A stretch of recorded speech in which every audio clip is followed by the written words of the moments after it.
really want to do and what I've been waiting for is to hand over this meeting to Kristen so that you can talk to us about the Children's Advocacy Center in general to make sure everyone knows the amazing work you do.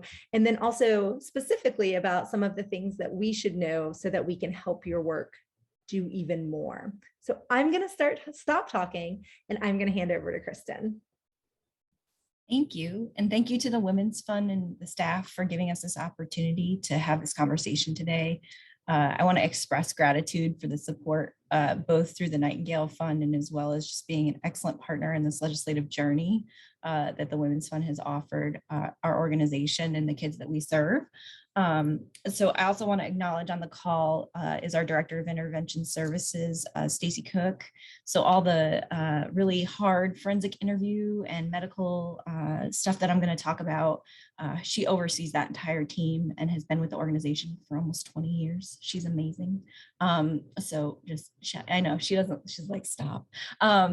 So part of what I want to do today, like Janine said, is just to talk generally about what the CAC does, and then some connections to the Bill 2575. And I believe we had our chapter meeting for the Children's Advocacy Centers of State of Tennessee, and there was also some destruction of record language put in that bill that is really awful, like potentially the anonymity piece of the bill is bad, but this destruction of records piece that was just added onto it is also really terrible, that if there is an anonymous call in and it's not substantiated or investigated, that they just destroy the record.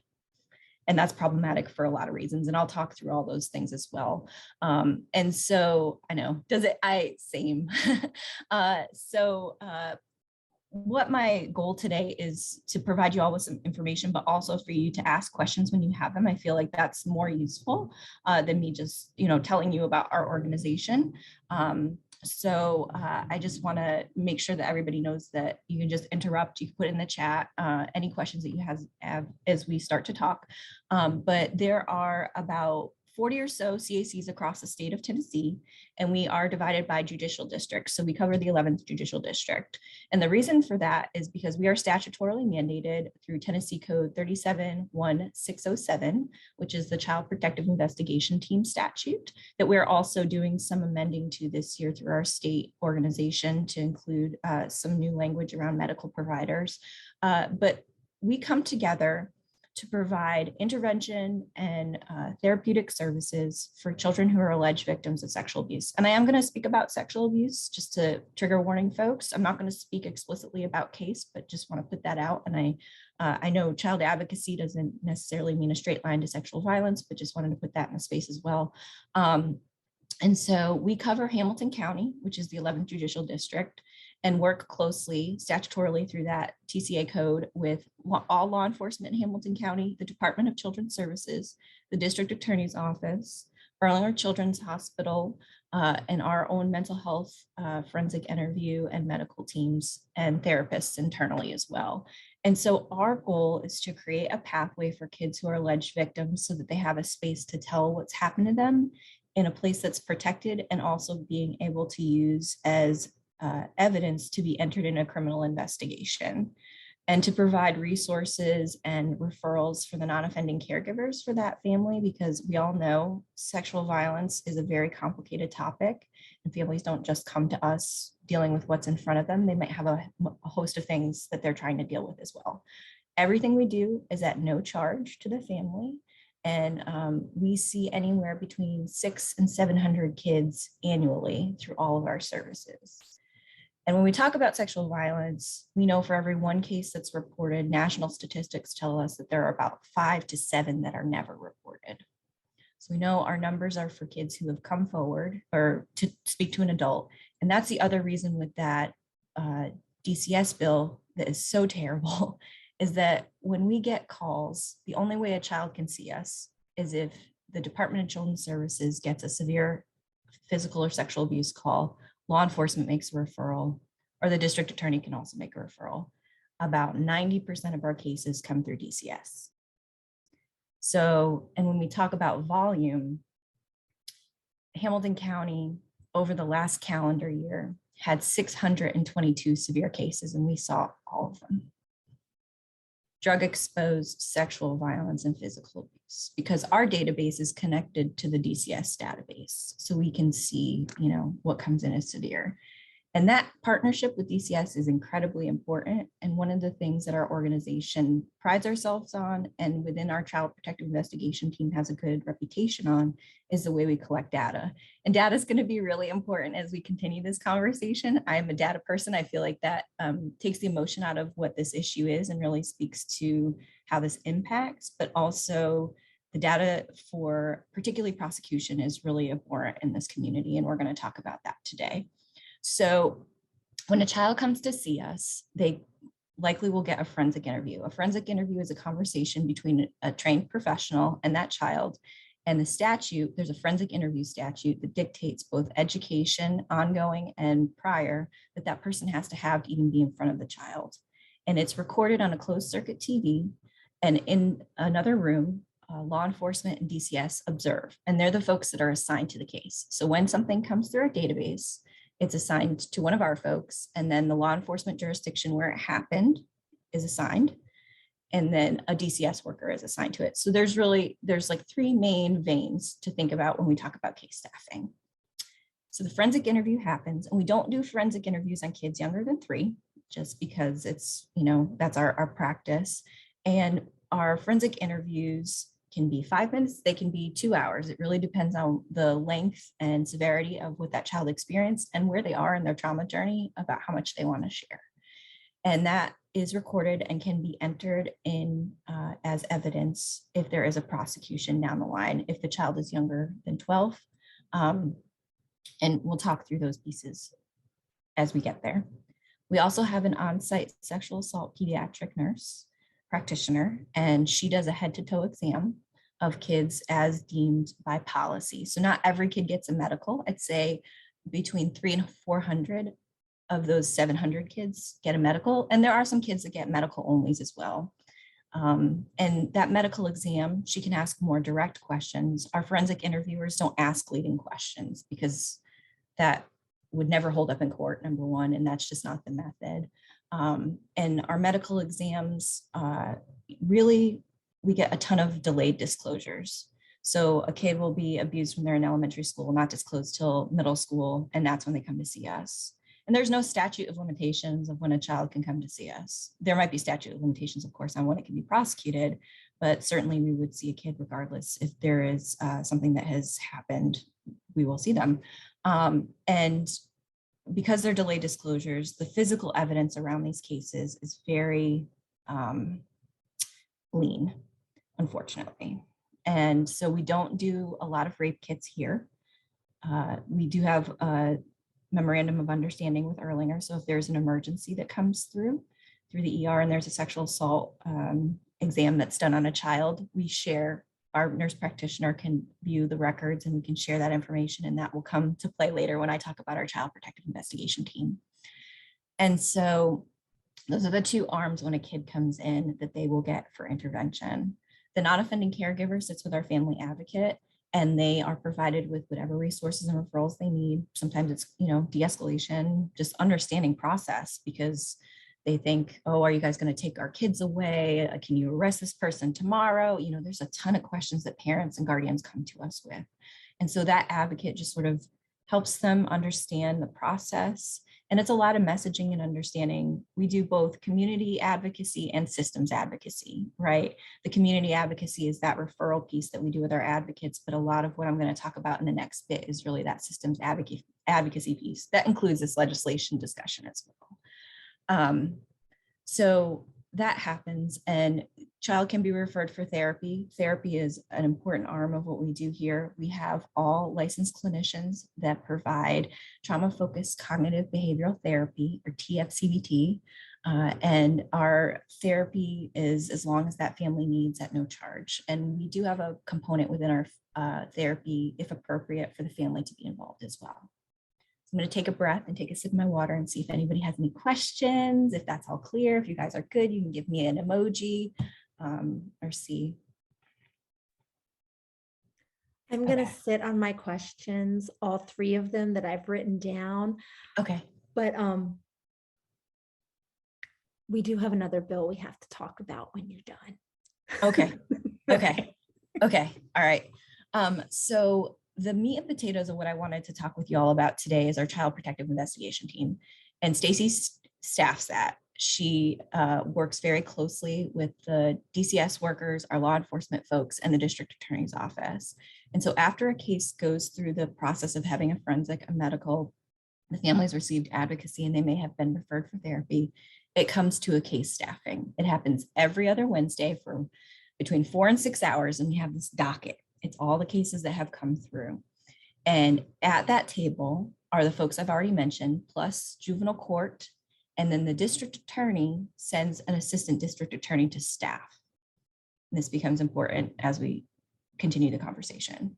They all come to the table and we have a case review and a process where prior history is given and everybody sort of talks about what their portion in the case was. Our forensic interviewers read the disclosure guide. Our medical person provides what we know medically. If there's any case history with juvenile court, that is shared.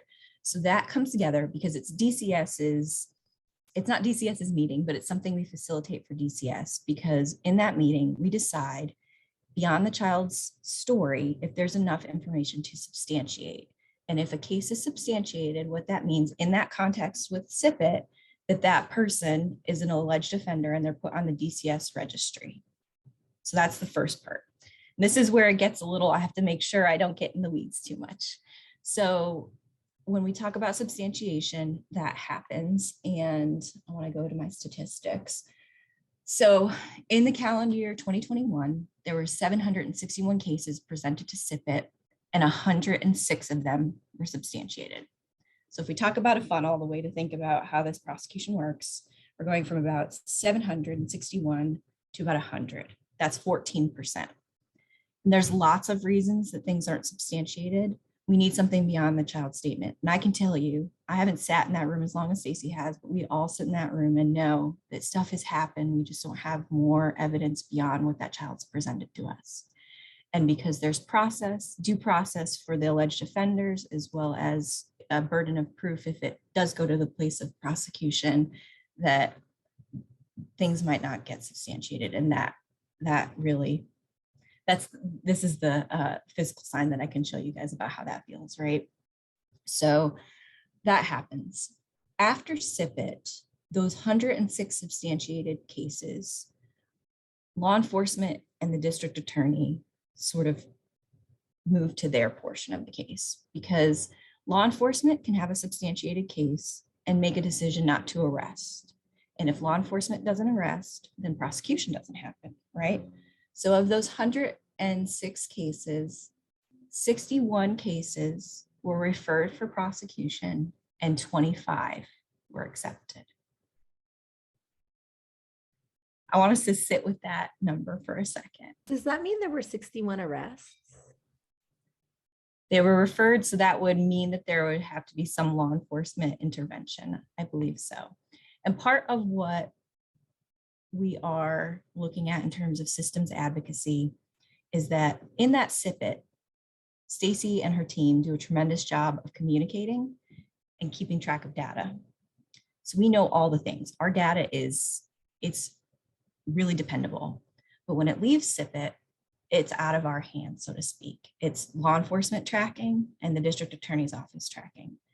And we keep communication open, but we're not necessarily part of that next piece.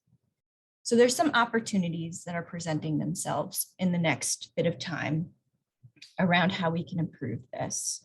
We're accredited by the National Children's Alliance. They accredit all CACs across the country.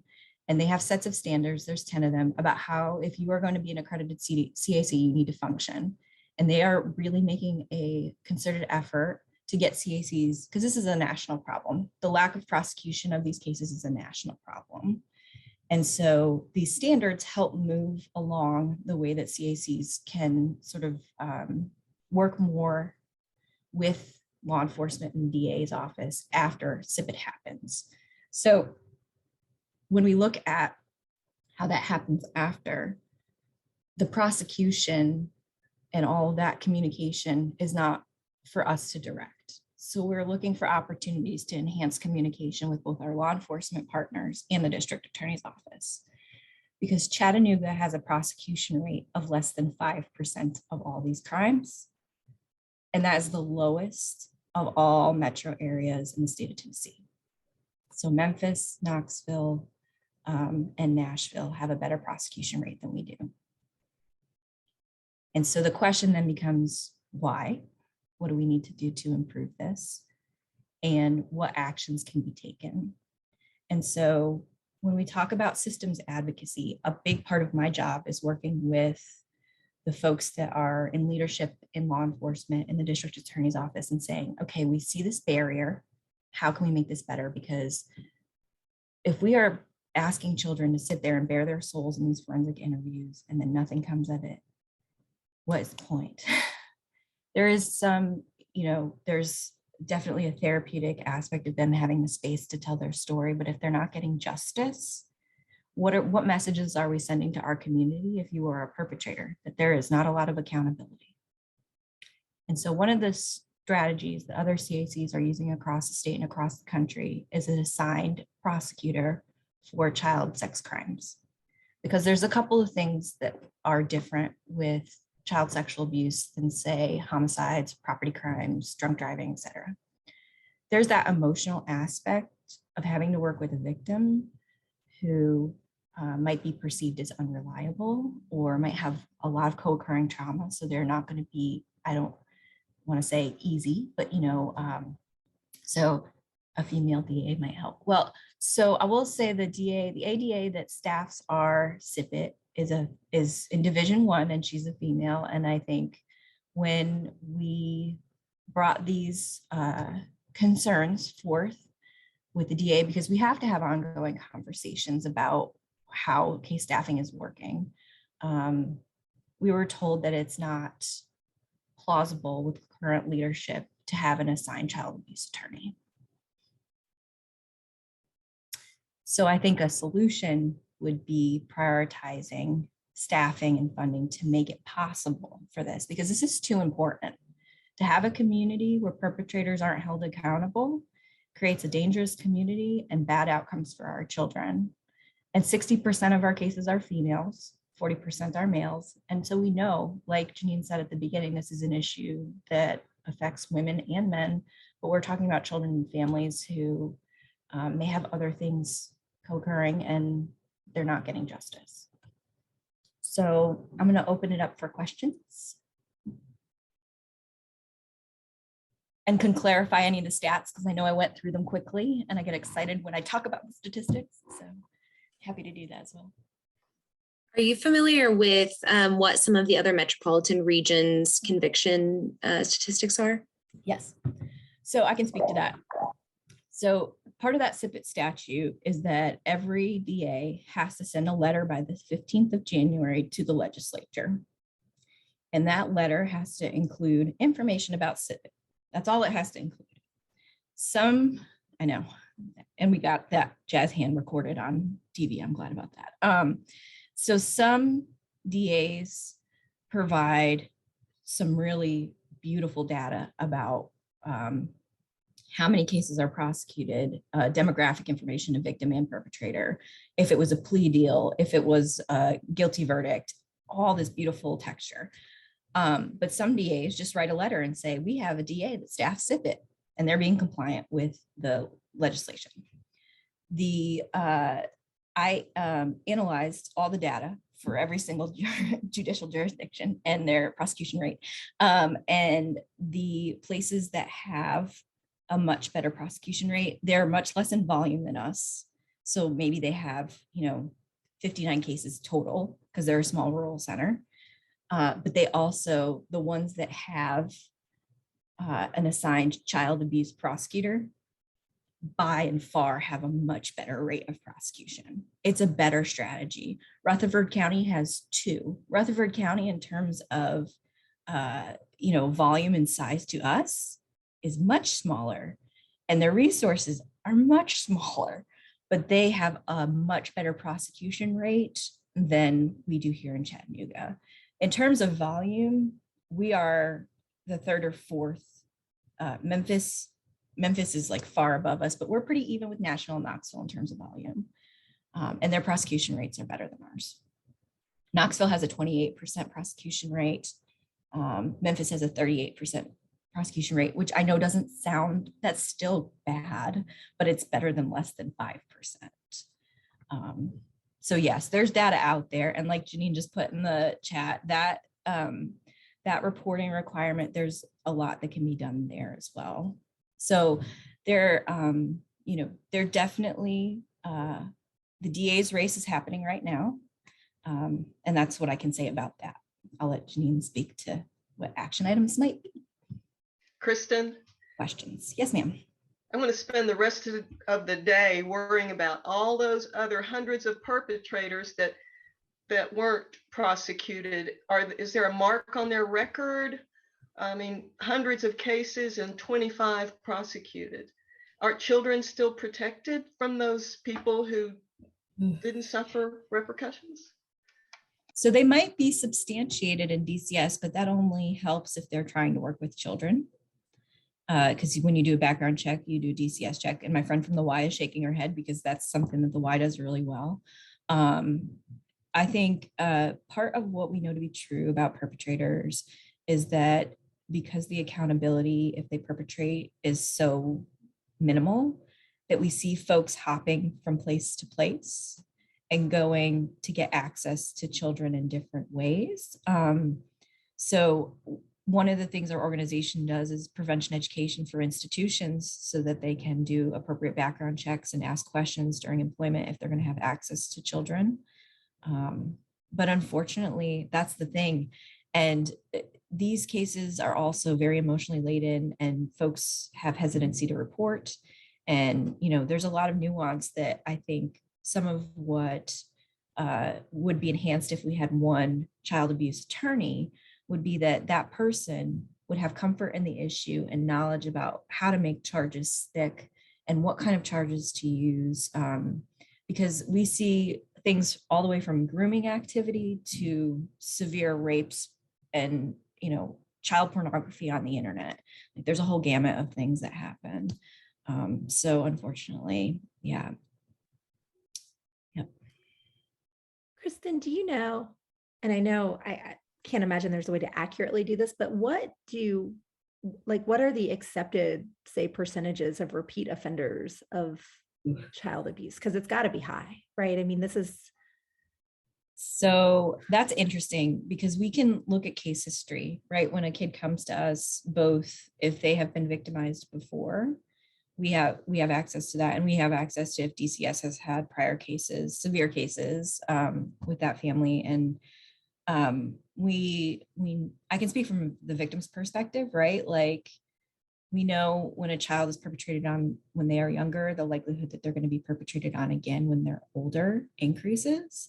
And we know that perpetrators, I have one case that's like living right here, that there is a perpetrator who was a caregiver and a call had been made, but we hadn't had an interview that really showed anything. And then that same family came back, and that happens pretty often. And we don't necessarily, we could look at that to track perpetrators. It's also a resource issue because for us, if we think about what our role is, we serve the victims. Perpetrator tracking, that's law enforcement, that's the district attorney's office. And it's also them having resource bandwidth to say, well, we know this person, they have a violent history, because that's the other thing, right? Like there's also co-occurring kinds of violence that these folks do. It's not, I mean, child abuse certainly can be their lane, but we've have frequency of violent crimes, et cetera. So that's one of the enhanced communication things that we would love to see with a DA who had really streamlined communication with us, both about progress of case, as well as if there's a known perpetrator, that's something that could be brought to SIPIT when we're staffing a case, right? But it's at this point, it's a resources issue. You want to add anything, Stacy? Okay.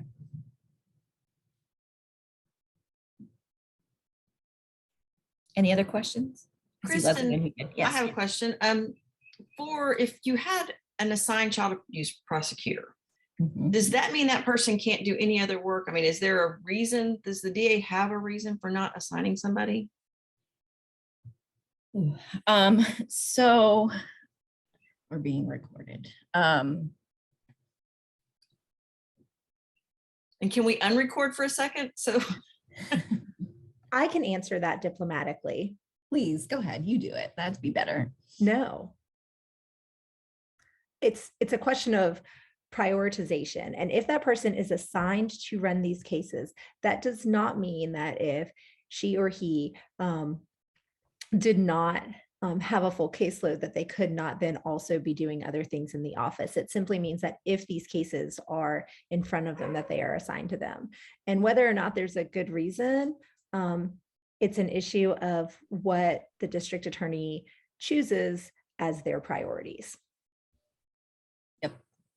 Because the other piece that we could explore is a DA, even if it was, I think that there's enough out there that if these cases were looked at and investigated, and really there would be enough of a caseload, but also looking at domestic violence, adult domestic violence and adult sexual assault cases, because there's so much co-occurrence happening too, right? So even if it was a prosecutor that had specialization in, say, like what we cover here at the Family Justice Center, that would be more than what exists right now. And the way that the office currently runs, there's different divisions and different assignments. Just there's over 25 ADAs, and we have one that staffs SIPIT. So if a case does get presented to an ADA, it could get presented to an ADA that has never seen the case before. And that's problematic because they might not have the same level of expertise as the ADA that's currently assigned to our SIPIT team. So it's really problematic. And I believe that there would definitely, both the other piece of SIPIT is that there is this case staffing that we do it's really important. We do so much collaborative work with the Department of Children's Services and law enforcement. Stacy and I do post training for every Chattanooga Police Department officer, from patrol all the way to the chiefs. Every Monday, we're in front of those folks talking about whatever emerging issues there are related to child sexual abuse. We have that opportunity every year.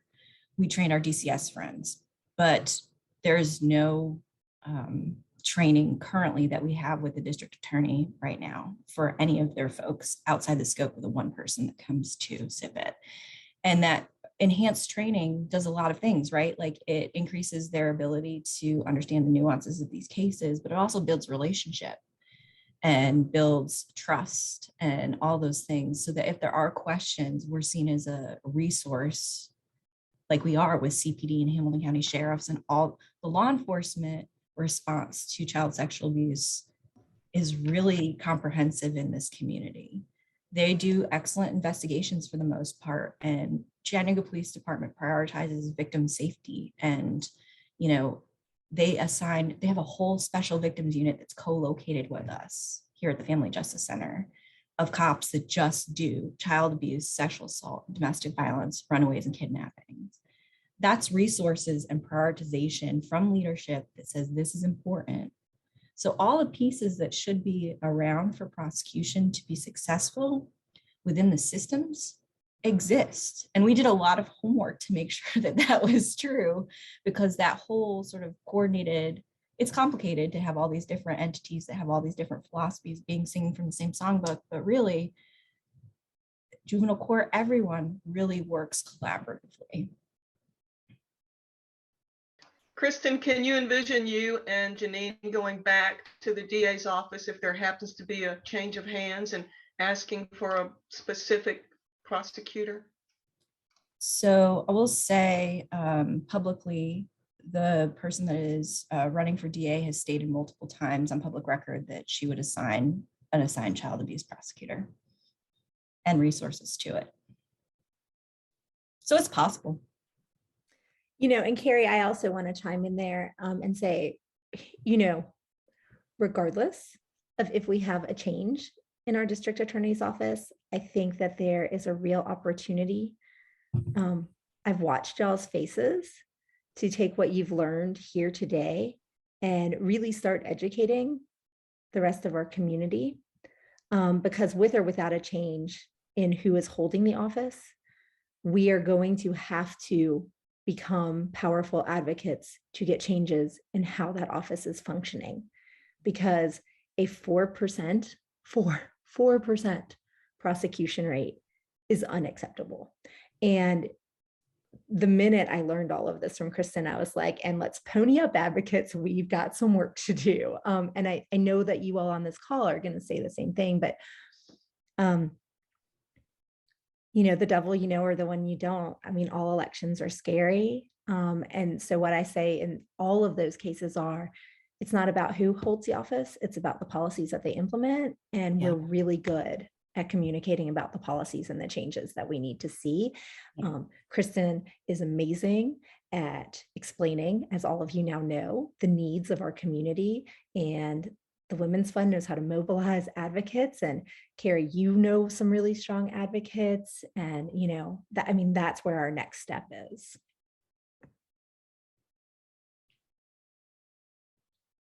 Other questions?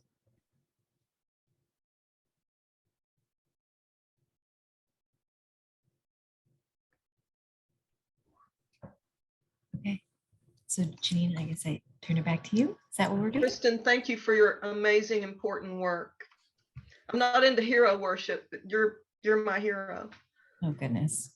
I always say it's the staff. I just make sure they have what they need to do the things. But thank you. That's kind. Oh, you all are doing amazing work. And the one thing that really resonates with me is that not enough people know about the work that you're doing and about the necessity of the work that you're doing to make our community as safe as it can be. And